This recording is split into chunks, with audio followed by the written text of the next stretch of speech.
versículos em diante. Acompanhe comigo, meus irmãos, por favor. Então se levantou Pedro com os 11 e, erguendo a voz, advertiu-os nestes termos: varões judeus e todos os habitantes de Jerusalém, tomai conhecimento disto e atentai nas minhas palavras. Estes homens não estão embriagados como vindes pensando, sendo esta a terceira hora do dia. Mas o que ocorre é que foi dito por intermédio do profeta Joel: e acontecerá nos últimos dias, diz o Senhor, que derramarei do meu espírito sobre toda a carne. Vossos filhos e vossas filhas profetizarão, vossos jovens terão visões e sonharão vossos velhos. Até sobre os meus servos e sobre as minhas servas derramarei do meu espírito naqueles dias, e profetizarão. Mostrarei prodígios em cima no céu e sinais embaixo na terra: sangue, fogo e vapor de fumaça. O sol se converterá em trevas e a lua em sangue, antes que venha o grande e glorioso dia do Senhor. E acontecerá que todo aquele que invocar o nome do Senhor será salvo. Até aqui, meus irmãos, depois nós damos continuidade. Nós estamos vendo aqui que desde o início dessa série nós temos aprendido que o livro de Atos não se trata, irmãos, apenas da história primitiva da igreja. O que nós estamos vendo aqui é a continuação da obra do Cristo que está vivo, e isso por meio do Espírito Santo. É isso que nós estamos vendo, é disso que nós estamos tratando aqui. O Pentecoste que nós vimos há 2 domingos atrás, não foi, você não deve pensar assim, de que somente foi um evento isolado. O Pentecostes, meus irmãos, foi a inauguração. Algo no Pentecostes estava sendo inaugurado. A inauguração pública do reinado de Jesus Cristo na história. Nós vimos no capítulo 2, a descida do Pentecostes, versículo 1 até o versículo 13. Primeiramente, o Espírito sendo derramado. Depois nós vimos uma multidão que ficou admirada, perplexa. Viram lá os discípulos, 120 discípulos, falando 14 idiomas diferentes e falando a respeito das grandezas do reino de Deus. E nós temos aqui, que é o que embasa todo o nosso sermão, toda a nossa homilia hoje aqui, uma pergunta no versículo 12. Porque nós temos a pergunta que diz o seguinte: que queres tu dizer? Que quer isto dizer? Eles achavam, que os discípulos estavam embriagados, e os discípulos começaram então a glorificar a Deus, falando as coisas do reino de Deus, e eles então perguntam: o que quer dizer isso? O que está acontecendo? Por que eles estão falando essas coisas? E como que esses homens, essas mulheres, iletrados, por assim dizer, ou seja, não tinham conhecimento da língua original dos que ouviram, podem estar falando coisas como essas? Eles estavam perplexos, eles estavam admirados. E o que Pedro vai fazer agora? Então Pedro vai se levantar, já cheio do Espírito Santo, e vai responder essa pergunta aqui deles: que queres tu dizer? E o que nós encontramos então aqui, a partir do versículo 14, marque na sua Bíblia, porque esse aqui é o primeiro, é o inaugural sermão missionário da igreja na história. É isso que nós vamos ver aqui, foi o que Pedro realizou. E vejam vocês, nós vamos observar que Pedro, ele não faz um discurso emocional aqui. Ele interpreta o Pentecostes à luz das Escrituras. Ele vai mostrar que tudo que está acontecendo, tudo que aconteceu no Pentecostes tem uma finalidade. E está apontando para algo. Está apontando para a suficiência e a realidade de Cristo Jesus. Jesus Cristo como Senhor exaltado, que cumpre todas as promessas de Deus. É isso que nós vamos ver aqui hoje, meus irmãos. Discurso missionário de Pedro. E nós vamos ver 5 verdades que Pedro nos traz aqui no seu discurso. 5 verdades que ele apresenta. E certamente essas verdades nos instruirão sobre como fazermos um discurso missionário. E a estrutura aqui é bem simples, porque vocês viram que eu li aqui o primeiro bloco. Essa vai ser a primeira verdade, a respeito de que Deus cumpre todas as suas promessas. A segunda verdade está no versículo 22, a terceira verdade no versículo 23, a quarta verdade no versículo 24 a 32, e a última verdade, então, está no versículo 33 até o versículo 36. Então são 1, 2, 3, 4, 5 verdades. 5 verdades. Vamos ver aqui a primeira verdade acerca do discurso missionário de Pedro. E o que isso nos ensina nos dias de hoje, até mesmo para que nós evangelizemos outras pessoas, ok? Então vamos ver sobre o cumprimento da promessa de Deus. Nós já lemos aqui o texto, então percebam vocês que a partir do versículo 14, Pedro então, o que ele faz? Ele se levantou e ele declara aqui que os discípulos não estão embriagados. Ele vai defender essa tese. Vocês estão achando que eles estão embriagados porque eles estão falando o idioma de vocês. Mas veja, se eles, os discípulos, estavam falando o idioma de 14 nações diferentes, nós vimos isso no capítulo 2, a partir do versículo 11, primeiro, significa que eles estavam falando línguas entendíveis, porque aqueles que ouviram entenderam o que eles estavam falando. Então, já começamos por aí. Eles não poderiam estar embriagados porque eles estavam falando línguas entendíveis. E os outros estavam entendendo o que eles estavam falando.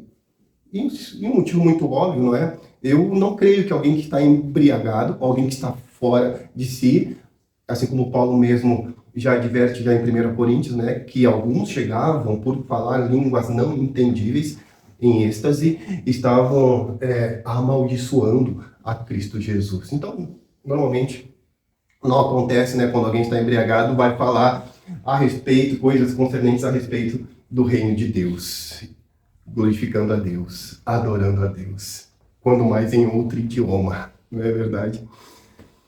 Então, Pedro está defendendo essa tese. E o que está acontecendo aqui, é importante a gente atentar para isso, que agora nós vamos ver aqui, só nesse sermão de Pedro aqui, alguns textos do Antigo Testamento que ele vai interpretar no Novo Testamento, exatamente nesse sermão. E à medida que nós caminharmos em Atos, nós vamos ver que Pedro, irmãos, interpreta muito do Antigo Testamento.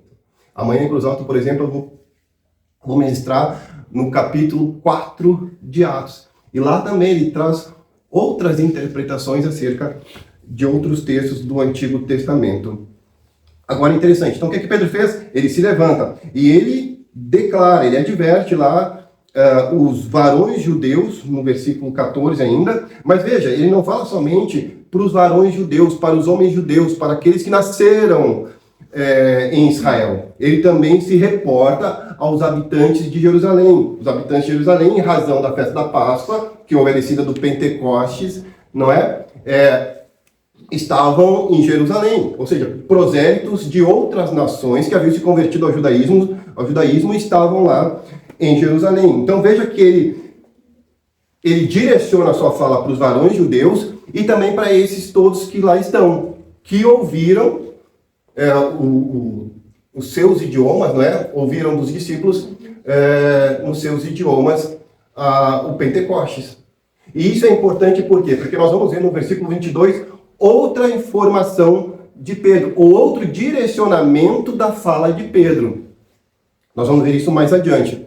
Mas então ele se levantou, ele fala para judeus, ele fala para todos os prosélitos que estão em Jerusalém em razão da Páscoa, e ele vai dizer o seguinte: tomai conhecimento disto e atentai nas minhas palavras. Então ele vai começar o seu discurso. Estes homens não estão embriagados, como vindes pensando.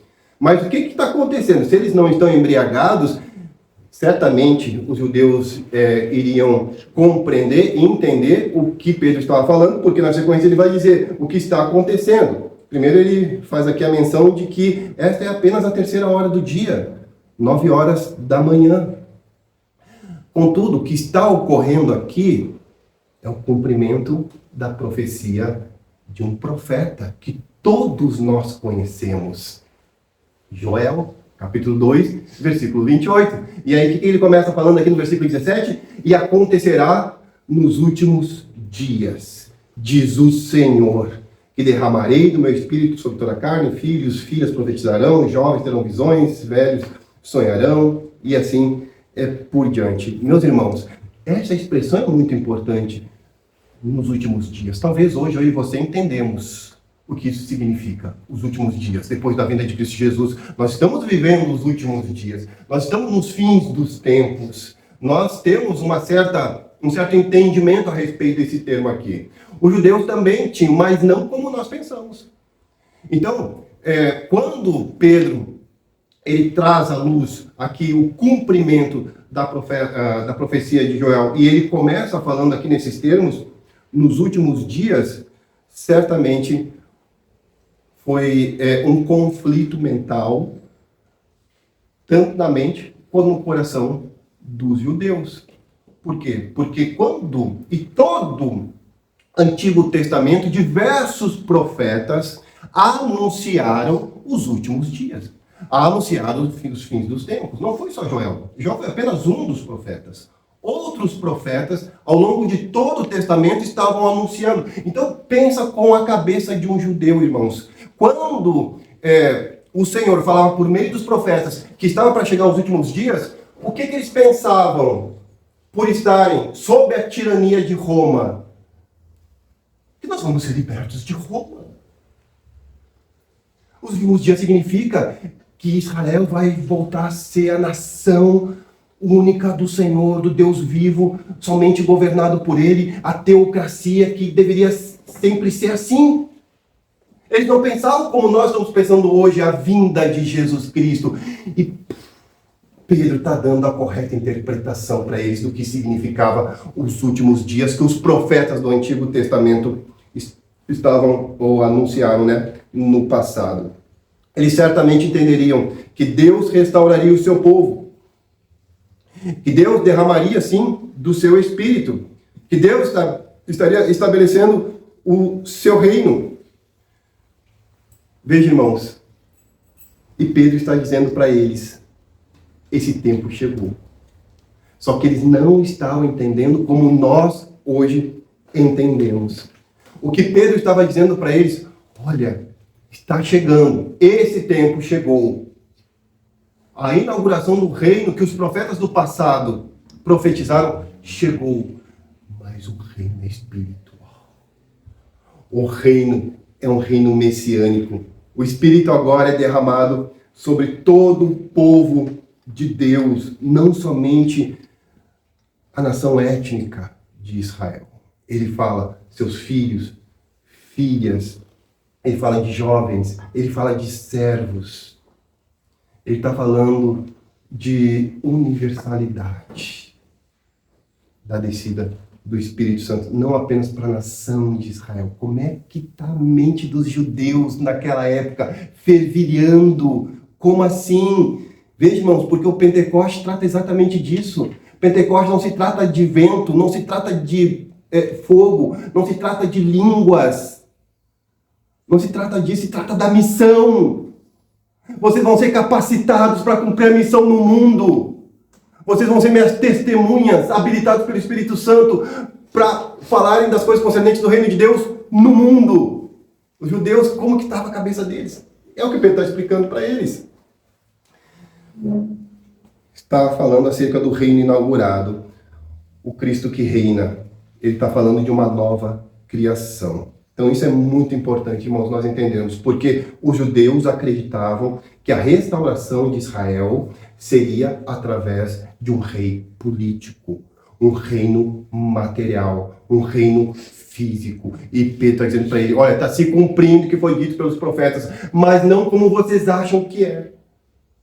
É um reino espiritual, é um reino messiânico, é muito maior, é muito mais abrangente. E vocês lembram como que estava a cabeça deles no versículo 6 do primeiro capítulo? Vamos lá. Depois de Jesus ter aparecido 40 dias a eles, eles ainda precisavam entender algo.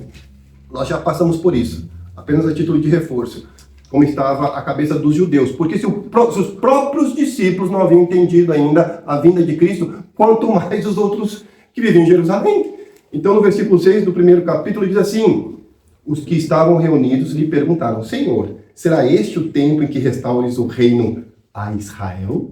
Eles não haviam entendido ainda. Eles pensavam que a restauração seria étnico, seria nacional, seria apenas para Israel. E o reino de Deus, irmãos, é muito mais abrangente. E Pedro está explicando isso para eles. E Pedro, na continuidade agora, aqui dos versículos 18 a 19, Ele diz assim, depois que ele fala também o Espírito Santo vai descer sobre os servos, sobre as servas. Aí ele diz, mostrarei prodígios em sinais no céu e sinais embaixo na terra, sangue, fogo e vapor de fumaça. Lucas fala isso também. Lucas fala exatamente nesses termos com relação à segunda vinda de Jesus Cristo.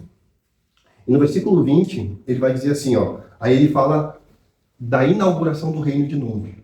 Lucas volta a falar da inauguração do reino de novo através da morte de Jesus, porque ele vai dizer no versículo 20, o sol se converterá em trevas e a lua em sangue. Ele está falando da crucificação de Cristo. Olha, ele vai voltar uma segunda vez. O reino foi inaugurado e ele vai voltar uma segunda vez. E o reino foi inaugurado através da crucificação de Jesus Cristo. Aí na parte B do versículo 20 ele vai dizer, antes que venha o grande e glorioso dia do Senhor. Aí ele volta a falar da segunda vinda de Jesus Cristo. E é interessante porque isso o que ele está dizendo para os judeus é o que nós vivenciamos hoje. É aquela tensão do já, mas ainda não. O reino já foi inaugurado, mas ele não foi consumado ainda. O que Pedro está tentando falar para eles foi aquilo que Cristo ensinou para os discípulos. Se o reino já foi inaugurado na crucificação de Cristo, e agora o reino messiânico através da descida do Espírito Santo, o que a igreja deve fazer até a segunda vinda? Ele está ensinando os judeus. Você deve reconhecer, em primeiro lugar, que esse rei veio, o prometido, o Messias, o ungido, o reino espiritual foi inaugurado, mas ainda não foi consumado. Em outras palavras, Pedro está dizendo, agora o que nós devemos fazer é reconhecê-lo como Senhor, e nós vamos ver isso mais adiante, que é isso que nós vamos ver. Nós temos que reconhecê-lo como Senhor, e nós temos que viver para Ele. E agora não é só mais dentro do nosso campinho, judeus. Agora é para toda tribo, raça, língua, nação. Entre o já e ainda não. É isso que Pedro está explicando. Tanto é que ele termina com uma sentença. Ele vai dizer, portanto, acontecerá, inclusive Cristo, ele citou esse versículo, acontecerá que todo aquele que invocar o nome do Senhor será salvo. Todo aquele quem? Só os judeus? Não! Aqui em Palmeira, lá em Cruz Alta, lá em Porto Alegre, lá em Viamão, qualquer lugar do mundo, irmãos. Todo é todo, aqui é todo mesmo, literal, todo aquele que invocar o nome do Senhor. Paulo citou isso também, não é? Todo aquele que invocar o nome do Senhor será salvo. Todo aquele que confessar o Senhor, né, e crer em seu coração, será salvo. Será salvo. É isso que Pedro aqui, está dizendo. Portanto, meus irmãos, veja que Pedro aqui e o sermão está embasado em cima de uma pergunta. Porque eles perguntaram, o que quer dizer isso? Aí Pedro se levantou e começou a responder. Portanto, o Pentecostes aqui nos lembra que Deus, em primeiro lugar, Ele cumpre suas promessas. Irmãos, Deus nunca se atrasa. E Deus nunca se adianta. No momento certo, Ele vai cumprir as suas promessas. Certamente Ele vai cumprir. Também nos lembra, Pentecostes, que ainda hoje existe salvação. Salvação para todo aquele que invocar o nome do Senhor, verdadeiramente. E ninguém invoca o nome do Senhor se não crer no nome do Senhor. Confiar no nome do Senhor. Vocês lembram? Nós falamos a respeito do nome do Senhor. O que significa o nome? É reconhecê-lo como autoridade. Aquele que venceu a morte, venceu o inferno, venceu o pecado. É reconhecer o seu caráter. Ele é fiel, Ele cumpriu, Ele é justo, Ele é santo, Ele é misericordioso, Ele está exaltado, Ele é poderoso, Ele cura, Ele liberta, Ele salva. O nome do Senhor. Quando nós nos humilharmos em deixar nossa coroa aos pés de Cristo Jesus, é quando de fato não somente estamos verbalizando, mas o nosso coração está gritando, Tu és o meu Senhor. Tu és o meu Senhor. Mas Pedro agora, ele precisa responder uma pergunta que os judeus ainda precisavam entender. Nós já entendemos um pouquinho mais. Talvez não apliquemos isso em nossa vida como deveria. Mas ele precisa responder quem é esse Senhor. Porque ele diz aos judeus, e acontecerá que todo aquele que invocar o nome do Senhor será salvo. Talvez eles ficaram perdidos, né? Quem é esse Senhor que eu tenho que invocar? Quem é esse Senhor? Aí ele vai responder quem é o Senhor. Nós vamos ver agora, então, a segunda verdade do discurso missionário de Pedro. Ele vai falar a respeito da vida e do ministério de Jesus Cristo. Agora ele vai começar a falar algo que eles precisavam ouvir. Mas primeiro eles precisavam se apoiar em algo que eles acreditavam. O Antigo Testamento, os profetas. Vamos ver aqui o versículo 22, vejam comigo. Varões israelitas. Perceba a expressão. Aqui eu disse que ele se direcionou a judeus e aos habitantes de Jerusalém, aos prosélitos que lá estavam. Agora ele se direciona apenas para os varões israelitas, homens israelitas. Vocês que nasceram em Israel. Não para os prosélitos. Atendei a essas palavras. Jesus o Nazareno, varão aprovado por Deus, diante de vós com milagres, prodígios e sinais, os quais o próprio Deus realizou por intermédio dele entre vós, como vós mesmos sabeis. Percebam que agora o discurso de Pedro mudou de foco. Ele saiu da promessa cumprida, né? E agora o foco dele é Jesus. Agora, então, o sermão de Pedro tem como foco Jesus. E outra questão que nós devemos aqui perceber também, irmãos, veja você que Pedro vai começar a falar de Jesus. Mas ele não começa falando da cruz. Ele começa falando da vida e do ministério de Jesus. Ele não começa falando da cruz. Nós temos que aprender, irmãos, com o nosso irmão Pedro. Às vezes nós queremos tocar a cruz nas pessoas. As pessoas nem sabem quem foi Jesus. As pessoas nem sabem o que Jesus fez. Nem sabem o que significa. Nós podemos falar grandes verdades, mas em momentos errados. Que não vai ter fruto nenhum. Não vai produzir nada. Embora seja uma grande verdade. Temos que ter o discernimento, meus irmãos. Temos que ter o discernimento. Pedro, antes de falar da cruz, ele vai apresentar Jesus aqui como alguém real. Como alguém invisível, como alguém histórico. Alguém que existiu. E não só isso. Vocês viram. Vocês conheceram. Vocês sabem quem foram os pais dele. Vocês sabem onde ele morava. Jesus de Nazaré. Você sabe onde fica Nazaré, né? Ele morava lá, você sabe. Ele esteve aqui no tempo um monte de vezes. Ele ensinou aqui. Ele curou. Ele andou entre nós. Vocês conheceram ou não conheceram? Conheceram, você sabe o que eu estou falando. Ele está dizendo para eles, em outras palavras. Ele existiu entre nós. Ele esteve entre nós. É o que Pedro está falando. Esse homem, porque ele vai dizer varão. Homem. Aqui é gênero mesmo, masculino. Varão aprovado. Ele foi aprovado por Deus. Ele foi conhecido pelo povo. Ou seja, o que Pedro está dizendo para eles é o seguinte. Olha, ele não cumpriu o ministério dele secretamente. Ele cumpriu o ministério dele publicamente. Ele não foi um 007, um agente secreto. Oxe, não estou falando, bom. Tem uns irmãos acima de 40 aqui, né?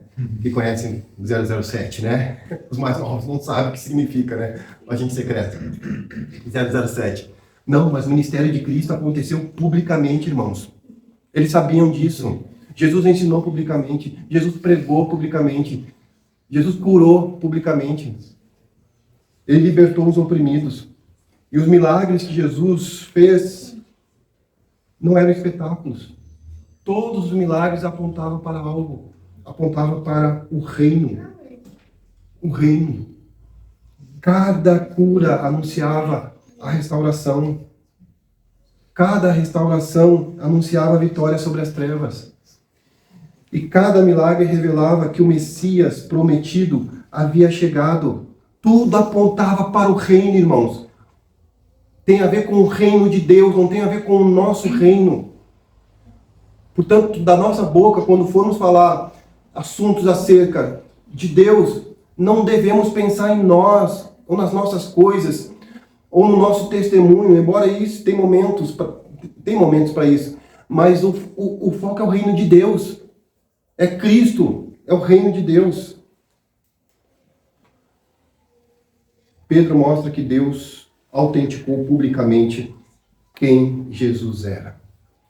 Irmãos, o que Pedro está dizendo para aqueles judeus é que, olhem, Cristo, ele não era uma ideia religiosa.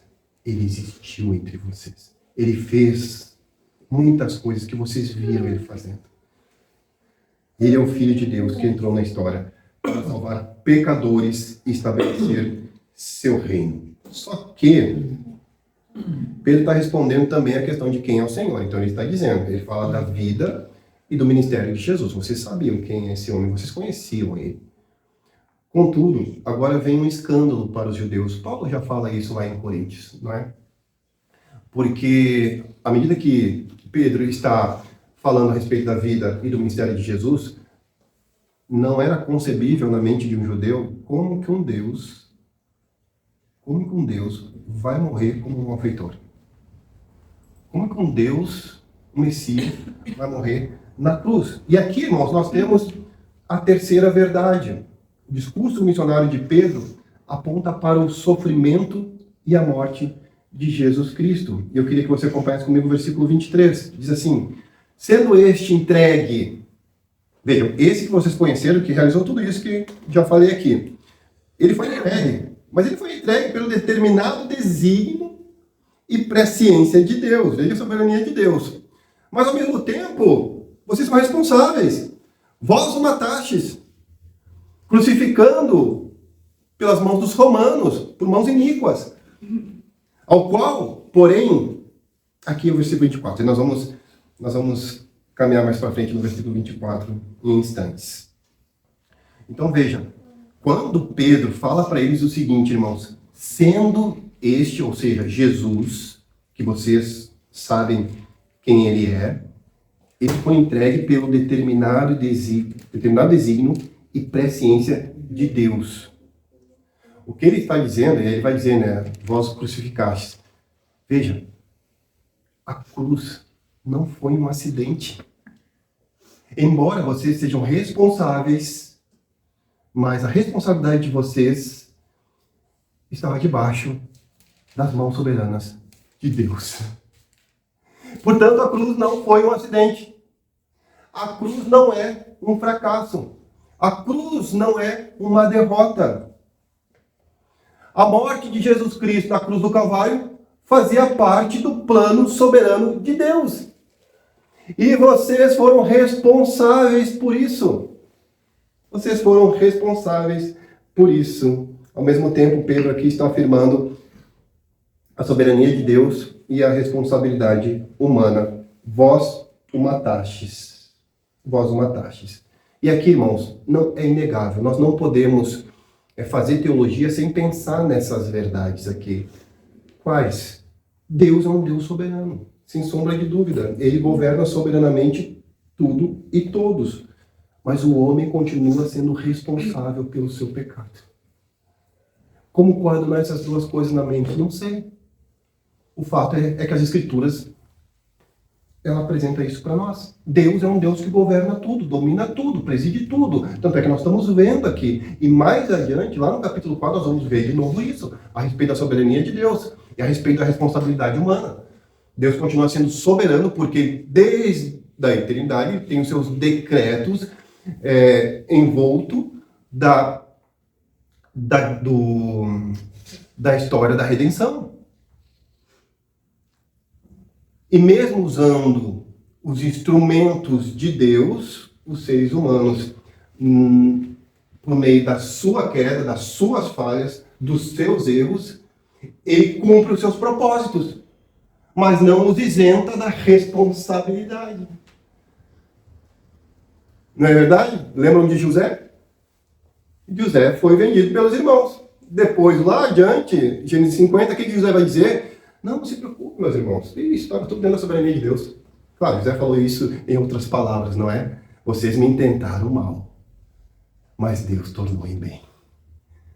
Tudo está debaixo da soberania de Deus. Nós não enxergamos na curva, irmãos, mas Deus enxerga.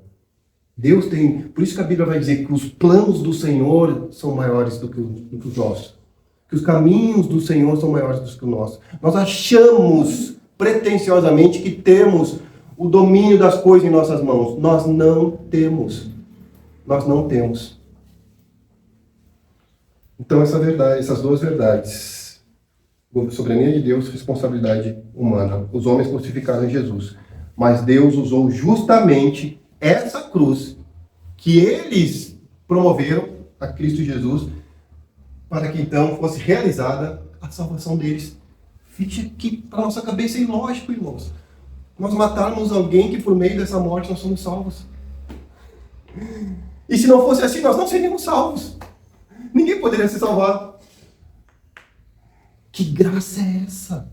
Que amor é esse, irmãos? Que amor é esse? Por isso que a Bíblia é fantástica. Por isso que Romanos 5,8 vai dizer que Deus, Ele prova o seu próprio amor quando Ele enviou o seu Filho, quando nós ainda éramos pecadores. Nós vimos agora, 1 João capítulo 3, versículo 1. Nós somos filhos amados pela morte de alguém que nós levamos para a cruz. E essa cruz nos salva. Olha a nossa responsabilidade quanto a isso, irmãos.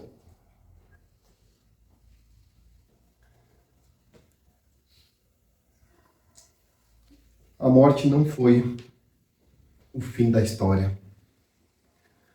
O Cristo crucificado é também o Cristo ressurreto. Então veja, versículo 23, nós vimos no versículo 22. Primeiro nós vimos o cumprimento da profecia, depois nós vimos a vida e o ministério de Jesus. No versículo 23, nós vimos aqui Pedro falando no seu discurso. Veja a progressão do discurso de Pedro, do discurso missionário. Agora ele fala no versículo 23 a respeito da morte e do sofrimento de Jesus. Mas ele vai dar agora um alento para os judeus, né? Ou não, né?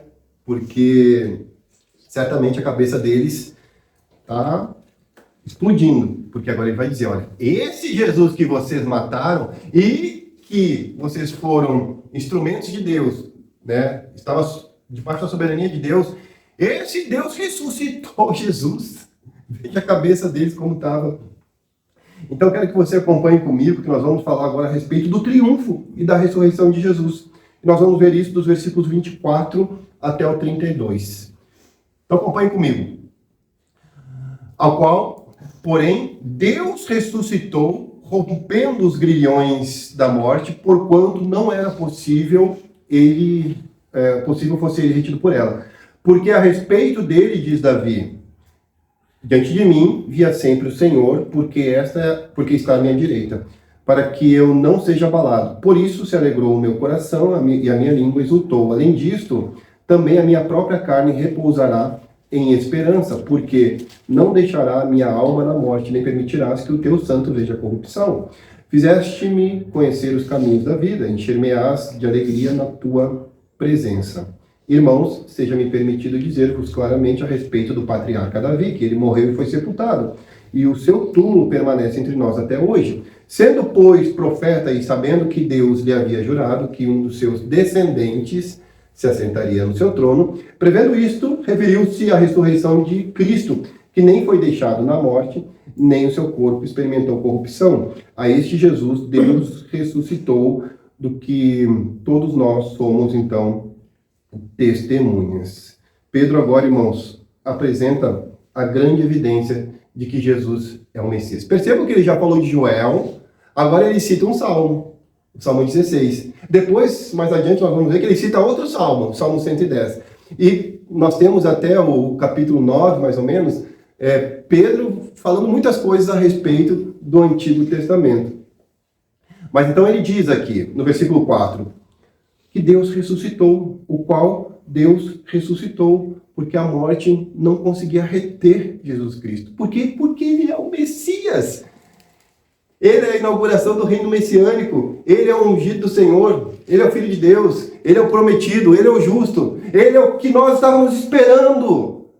Vocês compreendem isso? Que todo o Antigo Testamento, vocês judeus israelitas, Apontava para Cristo, apontava para esse dia, apontava para isso que nós estamos vivendo. Que se não for assim, vocês que mataram esse Messias não serão salvos. E nós estamos aqui agora para sermos testemunhas desta mensagem. É o que Pedro aqui está afirmando, que não era possível que fosse a morte, no caso, retida. Jesus entrou na morte. Ele morreu. A Bíblia é taxativa quanto a isso. Mas por que ele morreu, irmãos? Ele morreu para vencer a morte. Para que você e eu não precisássemos experimentar a morte eterna.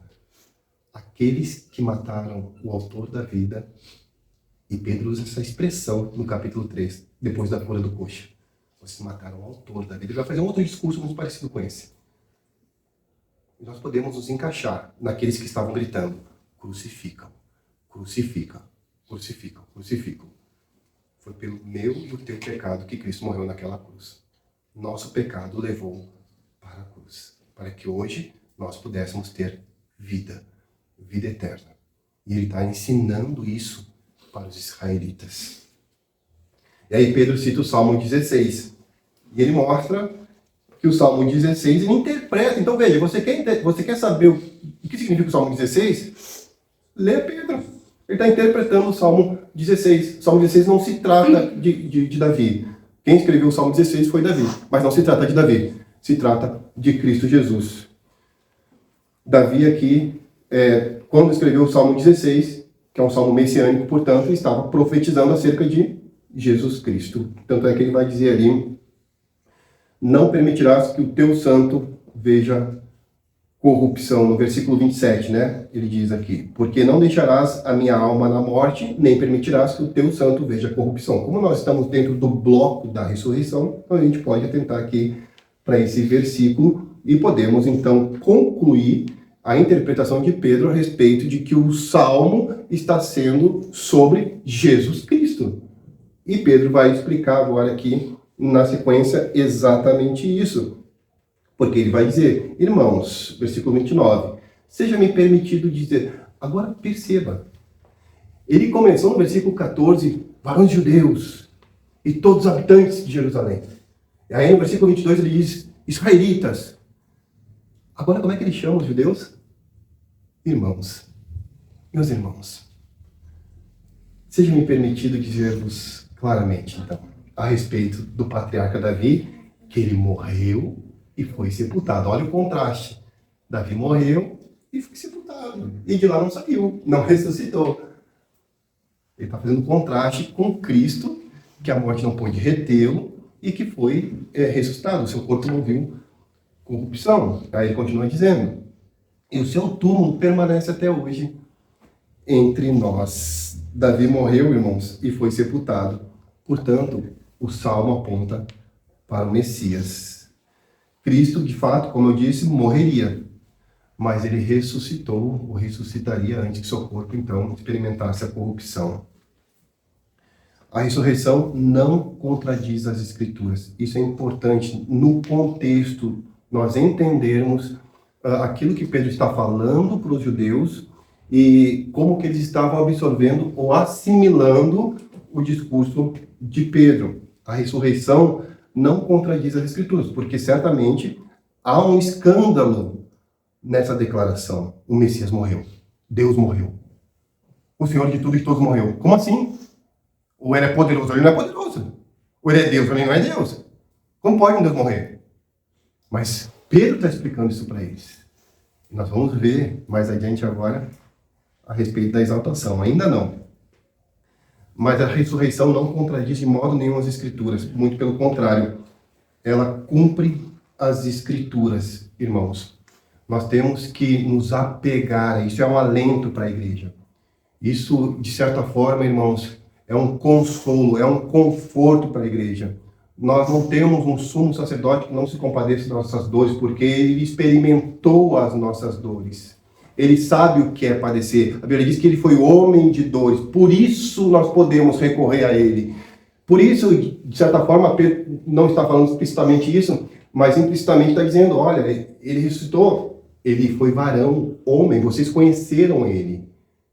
Ele foi homem, ele sabe o que é sofrer, ele sabe o que é padecer, ele sabe o que é sentir dor, ele sabe, por isso vocês podem recorrer a ele agora, porque Deus ressuscitou, e tinha que ser dessa forma. Tanto é que Hebreus, capítulo 5, versículo 8 diz, embora sendo filho, aprendeu a obediência pelas coisas que sofreu.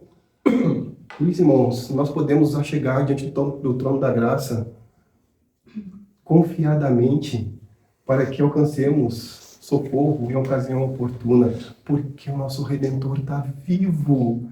Ele sabe o que eu e você passamos. Bateu um coração no peito dele. Pensamentos estiveram em sua mente.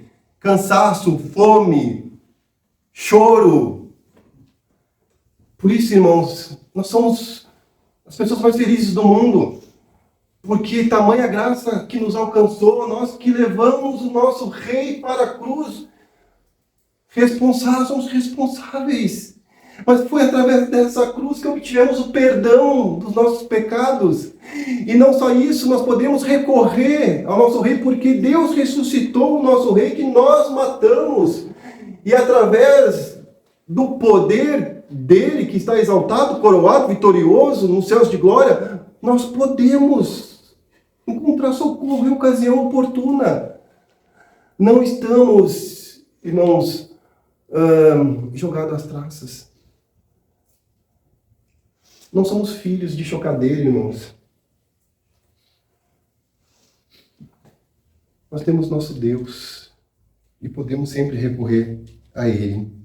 Ele foi homem de dores, sofreu pela obediência. Pedro então declara, no versículo 32, algo muito importante. Veja o versículo 32. A este Jesus, Deus ressuscitou, ele reforça aqui, do que todos nós somos testemunhas. Então Pedro está dizendo para eles, veja, vocês conheceram esse Jesus. E veja, a Bíblia diz que Jesus apareceu para mais de 500 pessoas. Então não foram só os discípulos, muitas outras pessoas viram Jesus ressuscitar. Mas Pedro reforça, né? Nós somos testemunhas de que ele ressuscitou. Ele chamou de irmãos, e você sabe, ele ressuscitou. Ou seja, ele está vivo. Jesus Cristo não é apenas uma filosofia a ser entendida. Ele é um Deus a ser crido. Ou você crê, ou você não crê. Jesus não é matéria de estudo, irmãos. Jesus é rei soberano, sobre tudo e sobre todos, rei do universo. Ele está vivo. É o que Pedro está anunciando. Cristo está vivo. Isso é uma bênção para a igreja. Porque a esperança da igreja... Já pensou se a nossa esperança fosse em um rei que nós não sabíamos se estava vivo ou não? Já pensou se a nossa esperança estivesse em alguém morto? Ou alguém apenas com palavras bonitas? Com pensamentos, sabe, muito elucidativos? Já pensou se fosse isso? Não. A nossa esperança está num líder que está vivo, que está coroado, que está sentado no trono de glória. Nós vamos ver no versículo 36 que ele é o Cristo. E não só isso, ele é o Senhor. A pergunta é, será que ele é o Senhor da nossa vida?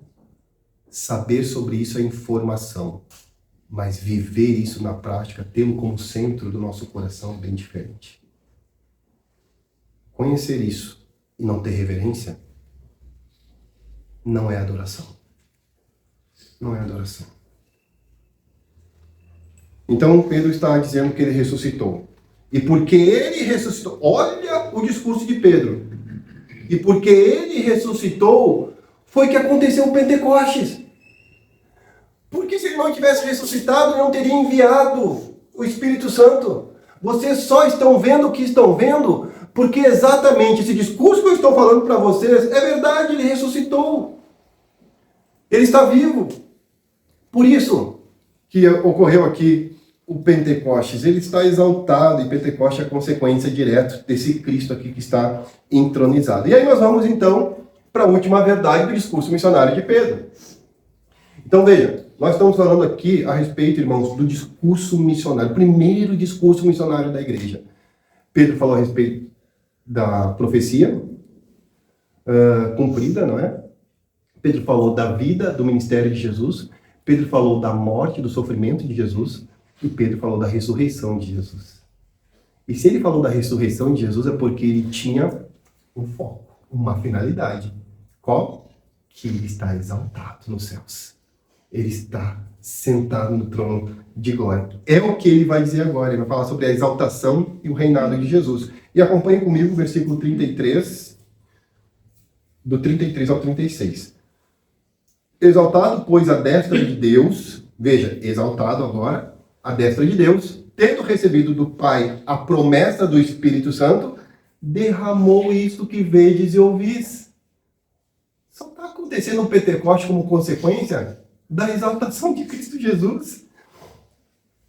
Que vedes e ouvis. Porque Davi, aí ele cita outro salmo, porque Davi não subiu aos céus, mas ele mesmo declara, disse o Senhor ao meu Senhor, assenta-te à minha direita, até que eu ponha os teus inimigos por estrado dos teus pés. Aí veja 36, que interessante. Esteja absolutamente certa, casa de Israel. Aí agora ele fala para todo Israel, de que a este Jesus que vocês crucificaram, Deus o fez Senhor e Cristo. Meus irmãos, que mensagem poderosa. O que aconteceu depois? Nós vamos ver, são cenas para os próximos capítulos, tá? Mas aconteceu algo interessante depois desse sermão. Mas então, nós chegamos aqui ao clímax do discurso de Pedro. Esse é o clímax. Aqui nós encontramos o ponto alto do sermão de Pedro. A pergunta era, o que quer dizer isso? Vocês lembram? Essa era a pergunta. Pedro está respondendo. Pedro se levantou para responder essa pergunta. E deu esse discurso. Parece eu, quando falo com a minha filha, ela pergunta algo, e eu faço um discurso para ela, tá, pai, só queria saber isso aqui. Não, peraí, eu preciso te mostrar todo o contexto. O que está acontecendo? Não sei se é assim com os pais, né? Com vocês também. E aí Pedro, então, dá todo esse discurso. A resposta, irmãos, é clara. Jesus foi exaltado e derramou o Espírito Santo. É dito no versículo 33, ele está exaltado à destra de Deus. O Cristo, que foi rejeitado pelos homens, agora está reinando no céu. E Pentecoste é a prova de que Jesus foi coroado. Jesus está vivo. Aí Pedro cita aqui o Salmo 110. Ele cita o Salmo 110, disse o Senhor ao meu Senhor, assenta-te à minha direita, né? Davi dizendo a respeito disso. Ou seja, o Messias reina sobre todas as coisas. E Pedro, ele vai concluir aqui com uma declaração poderosíssima. Ele vai dizer sobre a casa de Israel, saiba agora a casa de Israel, esse Deus, esse Messias, o prometido do Senhor, que vocês crucificaram, que vocês mataram, Deus fez Senhor e Cristo. Irmãos, os homens deram uma cruz para Cristo, mas o seu Pai lhe deu um trono. Deus o fez Senhor e Cristo. O Jesus humilhado, assim como mesmo Paulo diz em Filipenses capítulo 2, que ele mesmo sendo Deus, não julgou por usurpação ser igual a Deus, antes se fez a semelhança de homem. E foi a morte de cruz. Paulo vai dizer na sequência, né? Mas esse Jesus aí, toda língua vai confessar, todo joelho vai se dobrar. Toda língua confessará que é o Cristo, para a glória de Deus Pai. É só questão de tempo, irmãos. Um dia todos nós vamos estar diante daquele que tem chama nos seus olhos, chama de fogo nos seus olhos. Todos nós. E se nós não nos dobrarmos agora para Jesus, nós nos dobraremos depois. É só questão de tempo que nos dobremos agora a esse Cristo e Senhor. Então Jesus, que foi humilhado, agora ele é Senhor. Agora ele é chamado de Cristo, de fato, por Pedro. Ele é o Cristo. Ele é o Messias. Todos os profetas estavam anunciando isso. E esse tempo chegou. Ele está exaltado Ele é soberano de todas as coisas. Aqui é importante, irmãos, porque veja que Pedro não diz, e é importante, eu repito, ele não diz apenas que Jesus é o Salvador. Ele está respondendo também a questão do versículo 21. Todo aquele que invocar o nome do Senhor será salvo. Ele está dizendo no versículo 36 que esse Senhor é Cristo. Se nós invocarmos Cristo, nós seremos salvos. Cristo como Senhor, Ele é Senhor.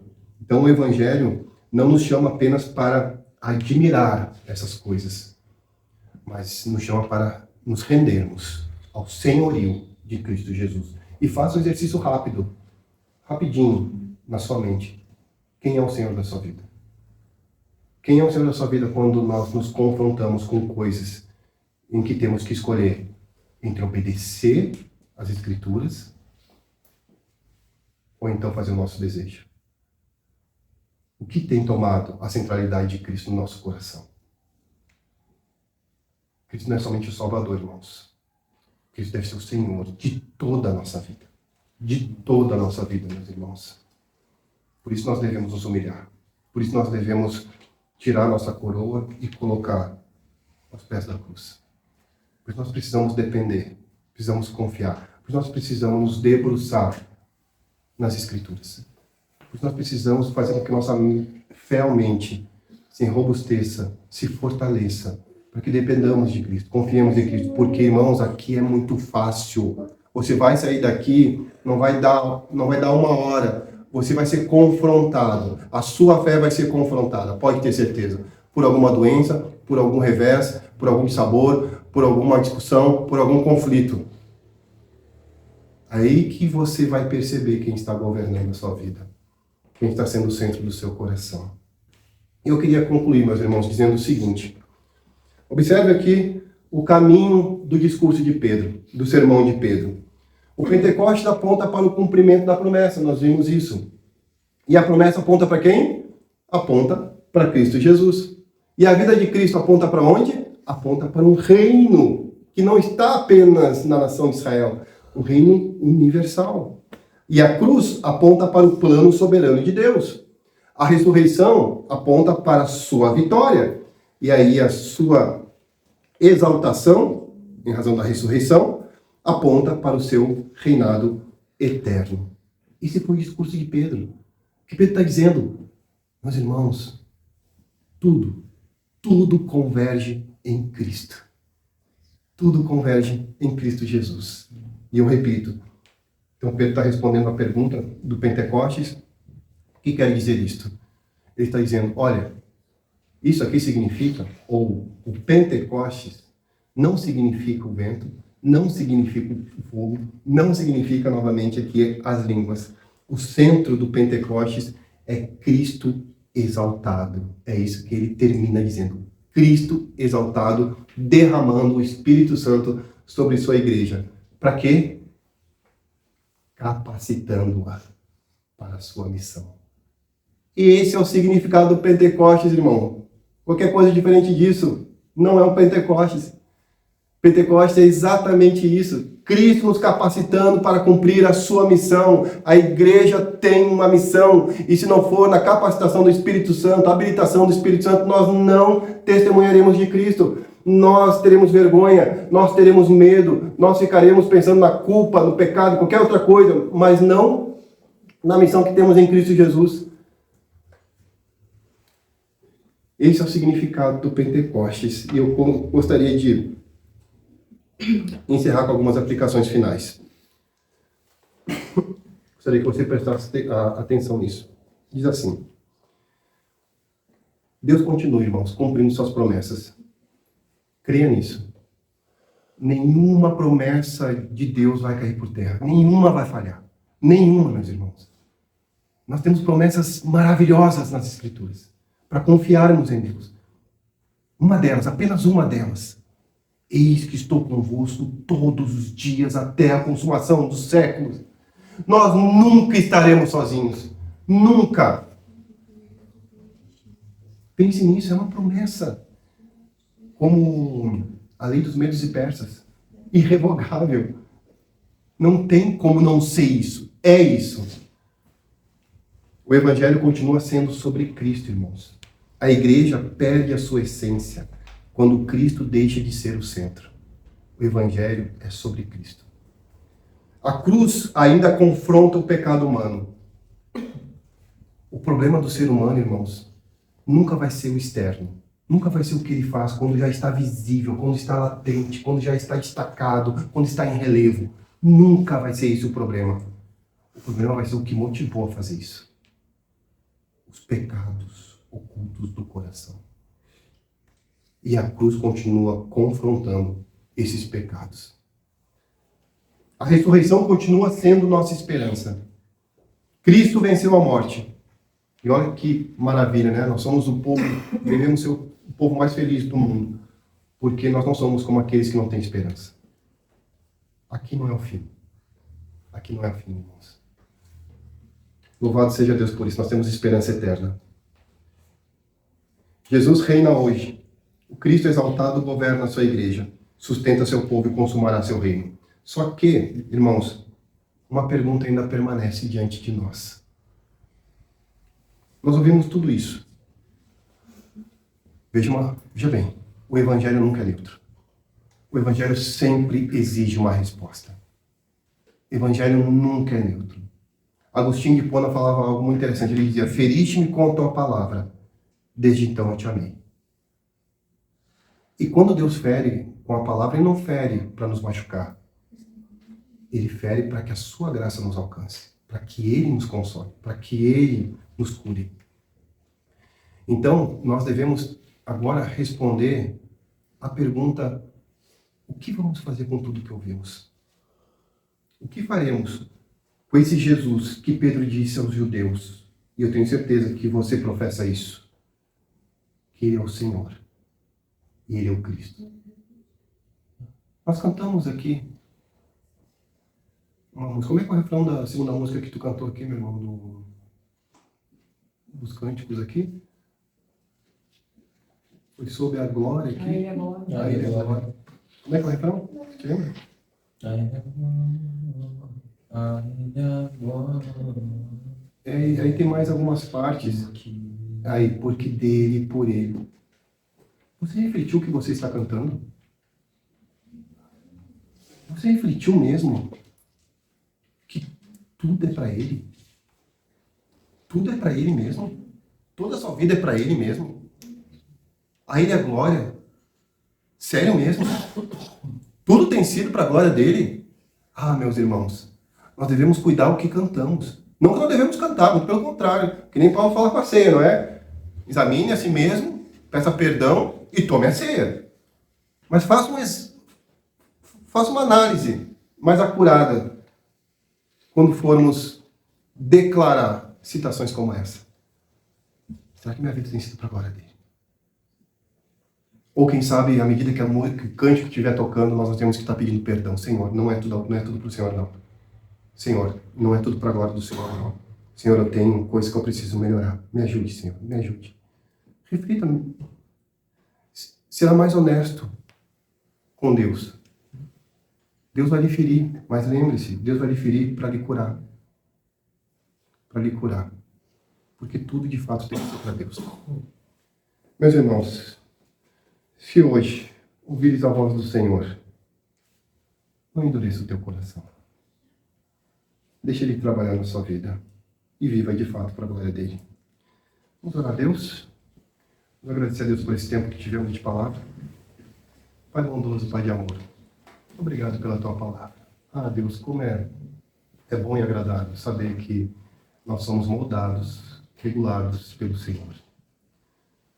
Continue forjando, Deus, em nós o caráter de Cristo. Nos fere, nos machuque, ó Deus, com tua palavra, porque assim estaremos também sendo curados por ela. Que a tua graça continue habitando abundantemente, ricamente, com a tua igreja, Senhor, nos transformando, dia após dia, a homens e mulheres mais parecidos com Cristo Jesus. E isso para a tua sempre eterna glória. Assim nós oramos e te agradecemos. Em nome e por amor de Jesus. Amém.